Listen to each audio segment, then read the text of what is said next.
Picture yourself standing in the heart of Europe in the summer of 1940, the sound of boots echo across cobblestone streets, not French boots, but German. France, the nation that once stood as a proud guardian of European liberty, has just surrendered. The tricolor flag is lowered, replaced by the ominous swastika. Ordinary citizens watch in silence, their hopes shattered, their trust betrayed. Across the Atlantic, in the United States, the world's growing storm is being carefully observed, but not yet joined. America, still haunted by the blood-soaked trenches of the First World War, refuses to intervene. And so, France falls alone, while the United States stays in the shadows, its leaders torn between neutrality and responsibility. Was this cold calculation, or a betrayal of an ally? Could the war have been stopped earlier, if the U.S. had acted? These are not just questions of history, they are the threads of human choices, gambles, and betrayals that shape the world we live in today. This is the story of one of the most chilling betrayals of World War II. The surrender of France, while the United States stayed out. Stay with me, because what unfolds next will shock you and force you to question the cost of waiting.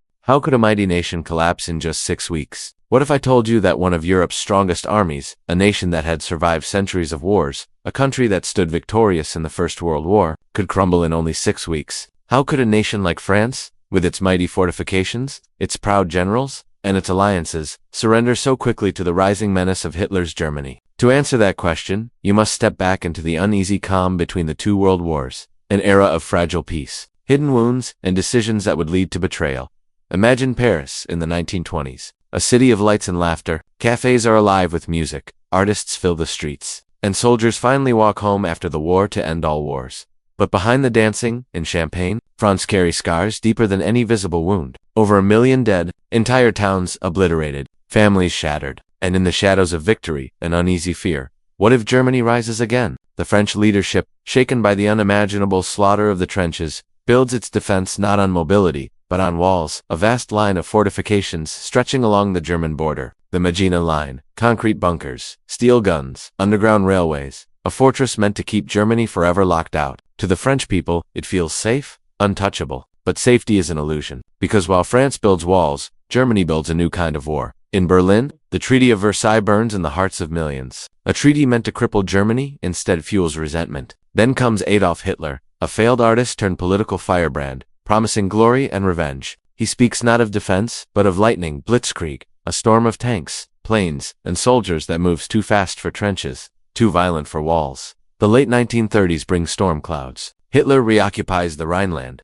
He swallows Austria. He devours Czechoslovakia. Each time, France watches, but hesitates. And across the ocean, the United States keeps its distance. Haunted by the graves of 116,000 Americans from the last war, the U.S. public refuses to be dragged into another European conflict. Neutrality becomes policy. This is Europe's problem. Many say President Franklin D. Roosevelt, privately worried about Hitler's ambitions, finds his hands tied by Congress and public opinion. So when Hitler invades Poland in September 1930, France and Britain declare war. But the United States, it remains neutral. France prepares, mobilizes, digs in. Soldiers march to the Maginot Line, expecting a long, defensive struggle. For 8 months, a strange silence falls. This is the phony war. Soldiers wait in bunkers. Families wait in Paris. But Hitler is not waiting.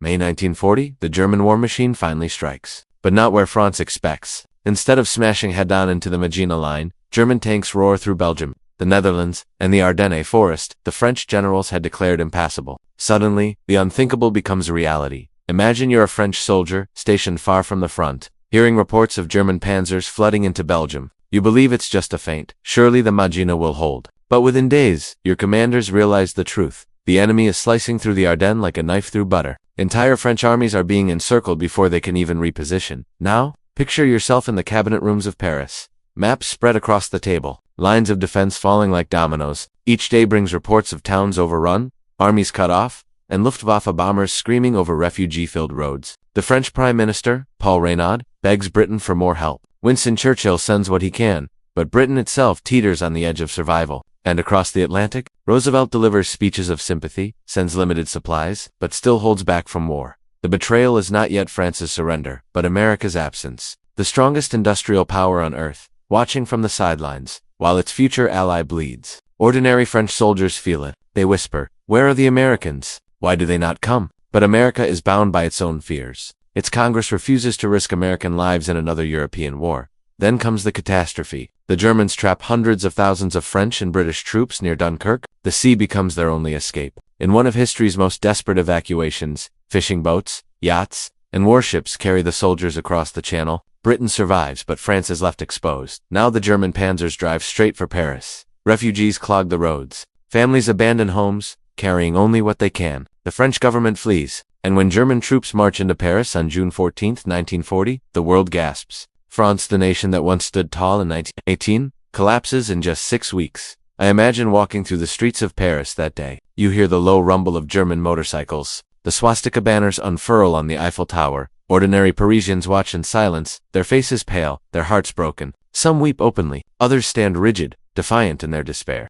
But all know, France has fallen, and across the ocean. In America, the newspapers scream the headlines. Some voices cry out, "We must act, or Britain will be next." But many others cheer the distance. This is not our war. We are safe. Roosevelt feels the tension. He sees that Hitler will not stop with France, yet he cannot defy his people's fear of war. America remains officially neutral. To the French, it feels like abandonment. To the Germans, it feels like destiny. And to the Americans, it feels like someone else's tragedy. But history has no patience for hesitation. What happens next will determine the fate not only of France, but of the entire world. Why did America refuse to act while France burned? Why did the United States, a nation that claimed to stand for liberty, democracy, and justice, remain silent as France crumbled under Hitler's boot? Why did America, with its factories humming, its military resources vast, and its voice powerful, refuse to step in while its future ally fell? To understand this chilling in action, you must step into the American heart. In 1940, a nation torn between fear of repeating old mistakes and the moral weight of watching Europe consumed by fire. Imagine sitting in a small diner in Ohio in early 1940. Radio hums with reports from Europe. Hitler marches into Denmark and Norway. France mobilizes its armies. Yet the voices around you murmur not about intervention, but about keeping safe. Not again, they say. We lost too many boys in the last war. Across America, mothers still visit cemeteries, where crosses mark the graves of their sons from 1917. Fathers still remember sending their children overseas to fight in muddy trenches for reasons they barely understood. The wound of World War I still bleeds in American memory. That wound shapes everything. Congress passes strict neutrality acts to prevent being drawn into foreign wars. Weapons, money, even supplies are restricted. Roosevelt, though he senses the storm that Hitler is unleashing, cannot defy the will of the people. In speeches, he carefully walks a line. He condemns Nazi aggression. He sympathizes with Britain and France. But he promises the American people, "Your boys are not going to be sent into any foreign wars." These words soothe the public, but they also chain American power. Now picture Roosevelt in the White House as the French front collapses in May 1940. He knows what Hitler's victory in France means. If Germany conquers all of Western Europe, Britain will stand alone. And if Britain falls, America itself may face the war at its shores. Roosevelt feels the weight of history pressing against him, yet he also feels the iron wall of American isolationism. Senators thunder that America must not sacrifice another generation for Europe's quarrels. Newspapers warn of profiteers and warmongers. "This is Europe's fight, not ours," becomes the national cry. And so, while German tanks roll into Paris, while French soldiers surrender in fields they once defended with pride, America stands still. The betrayal is not a single act of treachery, but the silence of a giant unwilling to move. But America's hesitation was not only about grief, it was also about fear of Hitler's strength. In 1940, the U.S. military was shockingly unprepared. Its army ranked 17th in the world, smaller than Portugal's. Its weapons were outdated, its training inadequate. Roosevelt knew that rushing into war at that moment would be disastrous. America had the factories and manpower to become the arsenal of democracy, but in 1940, it was not yet ready. Neutrality, then, was partly calculation. Buy time, rebuild, prepare. But to the French, gasping for survival, America's careful patience felt like abandonment. Imagine a French officer in June 1940, retreating with his men as the Germans advance. He wonders, where are the American tanks, the American planes? Why do they not come, as they did in 1917? He cannot know that across the Atlantic, debates rage in Congress. Parades march under banners, reading America First, and a nation watches with folded arms. The silence deepens as France falls. When Marshal Philippe Pétain, the aging hero of Verdun, announces the surrender on June 17, 1940, Roosevelt responds with sympathy, but no troops. America will send aid, food, and eventually weapons to Britain. But for France, it is too late. The betrayal France feels is sharpened by memory. In the First World War, America's arrival tipped the balance. Soldiers in 1918 called the Americans saviors, but now, 1940, no saviors come. The fall of France shakes the world. Hitler's armies march triumphantly through Paris. His officers dine at French cafes. His propaganda declares German destiny fulfilled. Meanwhile, Roosevelt faces his people. Should America continue to watch from afar, or should it step into the fire? He knows intervention is inevitable, but the nation is not ready. Now imagine being an ordinary American, reading the morning paper in June 1940. The headline screams, "France surrenders." Below it, photographs of German soldiers parading through the Arc de Triomphe. You sip your coffee, feeling relief. Relief that the war is far away, across the ocean. Relief that your sons are safe. Yet somewhere in your chest, unease stirs. If France can fall so fast, if Britain stands alone, can America truly remain untouched? This unease grows as the months pass. Roosevelt slowly pushes the country closer to involvement without saying it outright. The Lend-Lease Act, the destroyer's four bases deal, aid to Britain. All these steps are careful, cautious, designed to awaken America's arsenal while avoiding open war. But in the summer of 1940, when France needs it most, America chooses caution over courage. And so, while French cities echo with the march of German boots, while families flee their homes, while betrayal tastes bitter on the tongues of those left behind, America's great power remains a sleeping giant, watching, waiting, calculating, but history has no patience for hesitation. Because what follows France's fall is not peace for America, it is a chain of events that will drag the United States into the very war it tried so desperately to avoid. The betrayal of France is only one chapter. The true reckoning for America is yet to come.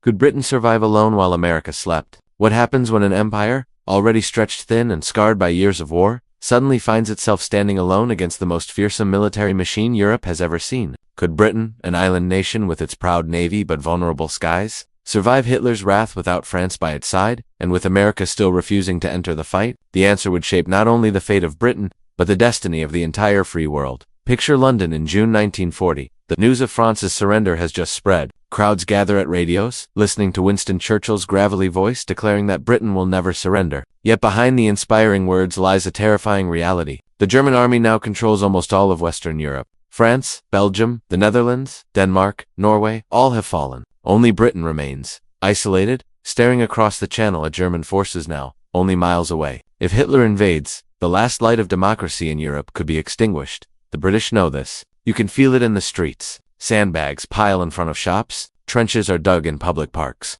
Families prepare makeshift shelters in basements and backyards. At night, the city goes dark under blackout orders. Every window covered, every light extinguished, for fear of German bombers. Children clutch gas masks. Mothers whisper bedtime prayers, uncertain if their children will wake in the same world tomorrow. Meanwhile, in Berlin, Hitler tastes victory. France's collapse has stunned the world, and even he is surprised by how swiftly it fell. He imagines Britain will come to the table, seeking peace. He waits for an offer, but none comes. Churchill, fiery and unyielding, vows to fight on no matter the cost. Hitler's patience fades. If Britain will not surrender, then Britain must be destroyed. And so begins the Battle of Britain, the first great air campaign in history. And the moment when the fate of Europe hung in the skies?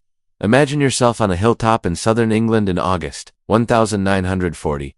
The distant hum of engines grows louder. Suddenly, the sky fills with hundreds of aircraft, German Messerschmitt fighters escorting swarms of bombers. Their target, British airfields, radar stations, cities. Sirens wail. Anti-aircraft guns thunder. Spitfires and Hurricanes roar upward to meet them, diving and weaving in desperate dogfight. The battle is relentless, daily, merciless. On the ground, ordinary citizens live under constant threat. You hear the bombs before you see them. A whistling descent, then an explosion that shakes the earth and shatters glass for miles. Fires spread through neighborhoods. Families claw through rubble searching for survivors. The Blitz has begun. For 57 consecutive nights, London endures German bombing raids. Whole blocks vanish in firestorms. By dawn, streets are littered with debris, yet Londoners emerge. Stubborn, defiant. They sweep the glass, patch the walls, and carry on. Churchill walks among the ruins, his presence a symbol of resilience. He tells his people, "We shall fight on the beaches, we shall fight in the fields, we shall fight in the streets. We shall never surrender." His words become a shield as real as any gun. But words alone cannot stop bombs. Britain desperately needs more planes, more supplies, more support. And where can it turn? To the United States. But America, in 1940, still refuses to act openly. Roosevelt sympathizes, but Congress and the people remain divided. Neutrality still binds the nation. The U.S. sends aid under the guise of loans and trade, sending food, ammunition, planes, but no soldiers, no direct commitment. Britain fights for its life while America sleeps behind its ocean walls. For the German pilots, the war seems theirs to win. Day after day, they return to British skies, expecting the Royal Air Force to finally collapse. But something unexpected happens. The RAF, though outnumbered, refuses to break. Radar, a new and secret technology, gives British commanders early warning of incoming attacks. Pilots fight with unmatched courage, flying multiple missions a day, knowing each time could be their last.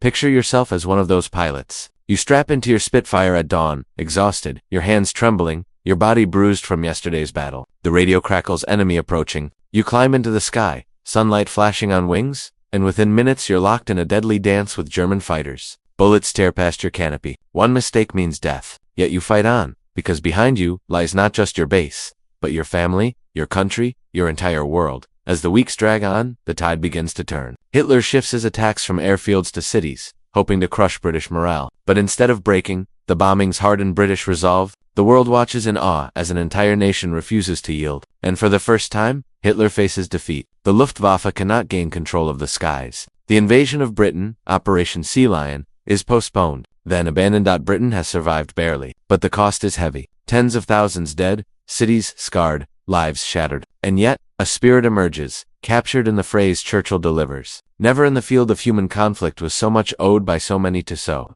few. The RAF pilots, become legends. But survival does not erase the sense of betrayal. The British know they are fighting not just for themselves, but for the world. They look across the Atlantic, hoping America will finally awaken. They plead, send more aid, send more ships, send men. Yet America delays. Roosevelt pushes his nation closer, but still he cannot declare war. Neutrality remains law. The giant still slumbers. By and so Britain stands bloodied but unbroken, a lone torch in the darkness of occupied Europe. Hitler turns his gaze east, toward the Soviet Union, calculating that Britain will eventually collapse without allies. But history has other plans, because even as America sleeps, events are already unfolding that will force it to awaken. The betrayal of France, the survival of Britain, the tightening grip of Germany across Europe, all of these threads are drawing America into a web it cannot escape. The question is no longer whether the United States will enter the war, but when, and at what cost.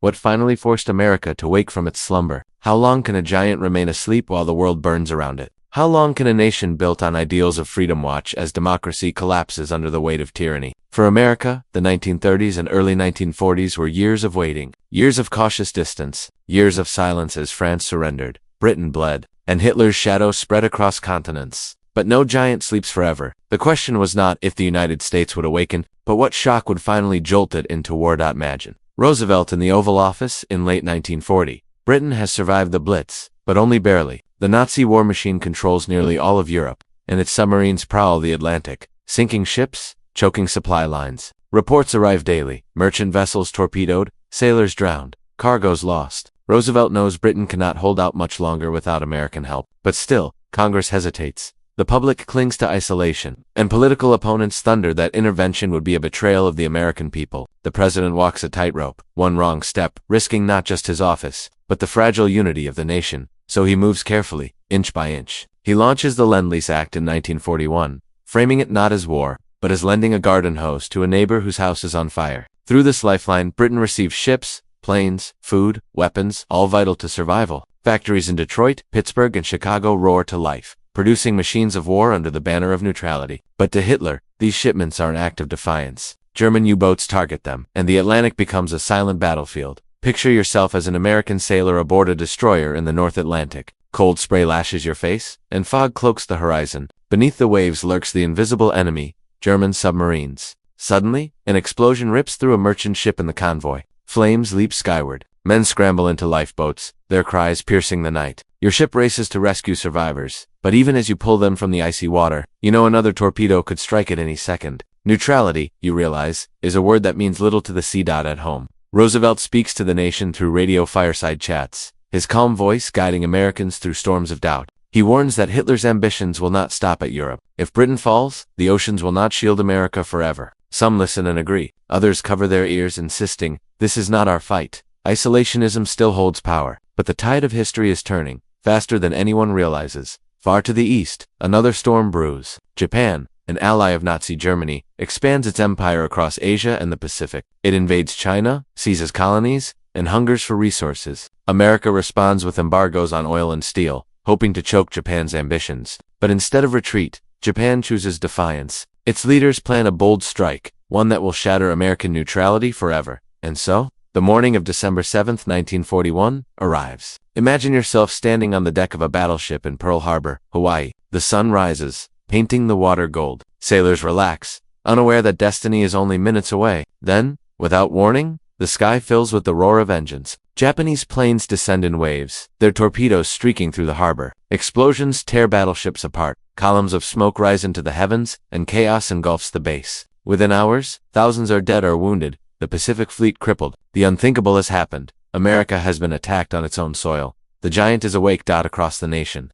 RADIOS broadcasts the news. Families gather in stunned silence, their hearts pounding with shock and fury. Isolationism crumbles overnight. The very voices that once shouted "America first" now cry for vengeance. Roosevelt, grim but resolute, addresses Congress the next day. Yesterday, December 7th, 1941, a date which will live in infamy. With those words, America declares war on Japan. Days later, Germany and Italy declare war on the United States, and the slumbering giant finally joins the global struggle. But this awakening carries with it echoes of betrayal. For the French, who had begged for American aid in 1940, the entrance comes too late. Their nation lies divided, half under German occupation, half under the collaborationist Vichy regime. French resistance fighters, operating in shadows, wonder bitterly, if America had acted sooner, might France have been saved? For Britain, America's awakening is salvation, but also a reminder of how long they stood alone. For 2 years, British families endured bombings, hunger, and fear, while the United States debated and delayed. Churchill welcomes Roosevelt as a partner. But the scars of isolation remain, and for America itself, the question lingers. Was the cost of waiting worth it? True, the years of neutrality gave the nation time to rearm, to prepare its industry, to forge the arsenal of democracy. Without that buildup, America might have entered the war weak, unready. But the price of delay was France's collapse, Britain's near destruction, and millions more lives lost under Nazi occupation. History judges hesitation with cruel eyes. Now, the United States is in the war with full force. Its factories churn out planes by the thousands, tanks by the hundreds, ships that span the oceans. Its young men, once shielded by neutrality, march across Europe and the Pacific. The betrayal of France is buried beneath the urgency of victory, but it is never forgotten. For every French family that lived under the swastika, for every soldier captured, for every child who grew up in fear, the memory remains. When France fell, America stayed away. And yet, in the end, it is America's power that will help liberate France, drive the Nazis back, and restore hope to Europe. The giant, once sleeping, becomes the hammer that smashes tyranny. But the question lingers, whispered by history, could it all have been different if America had acted sooner? Because betrayal is not always a knife in the back. Sometimes, it is the silence of a friend who chooses not to move, until it is almost too late. Did America redeem its betrayal when France was liberated? Can a betrayal ever be redeemed? Can the silence of a friend be forgiven if in the end, that same friend arrives with overwhelming force to break the chains of oppression? For France, occupied, divided, and humiliated since June 1940.